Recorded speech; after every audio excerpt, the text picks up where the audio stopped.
We just heard from the Saudi energy minister right now with our Dan Murphy over in Riyadh.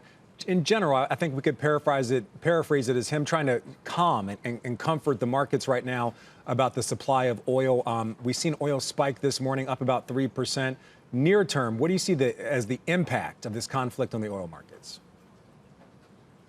I mean, like you said as well, look, we're not expecting any direct impact on oil markets. I think last week, as you mentioned at the start, it was a heavy sell-off driven by positioning, but also these unfounded fears about the U.S., Saudi, Israel diplomacy potentially leading to Saudi Arabia bringing back its voluntary cuts sooner than they had announced, which is till the end of the year.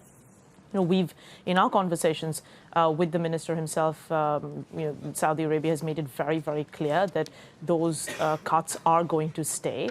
And again, I think what Prince Abdulaziz did there with Dan was very much kind of saying, look, we are monitoring the situation and we will continue to flex our production whichever direction as required. So the market doesn't need to get worried on either side, really. And I think last week's sell-off was a big part of that was driven by these kind of fears around Saudi. And now, of course, it's gone the other way about potential disruptions. But we really don't expect any outright oil supply disruptions from what has happened on the weekend. Okay, you're not expecting any disruptions, but again, we're looking at Brent crude right now up just over 2.5%, WTI up about 3%. Maybe no disruptions to the supply right now, but what does this mean for the possibility of the Saudis increasing output as part of a deal to recognize Israel? Does that put that on hold completely, or is it just delay it in the near term? Right. I think that's the key driver, I would argue, in terms of how the market is looking or how the market might be thinking about this. Because, look, the horrific events aside, what had been driving prices last week was this fear about maybe Saudi Arabia brings it back. But now, at least it puts that on hold because obviously Israel's going to be focused on other issues at hand.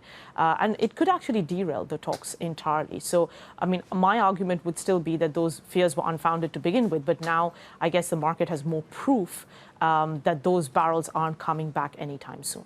All right, let's just talk price action right now. What direction do you see prices going from here? Are we still in the range of possibility to see $100 a barrel oil? Does this conflict increase the possibility of prices raising to a level that was forecasted a few weeks ago, and then we saw prices ease back again?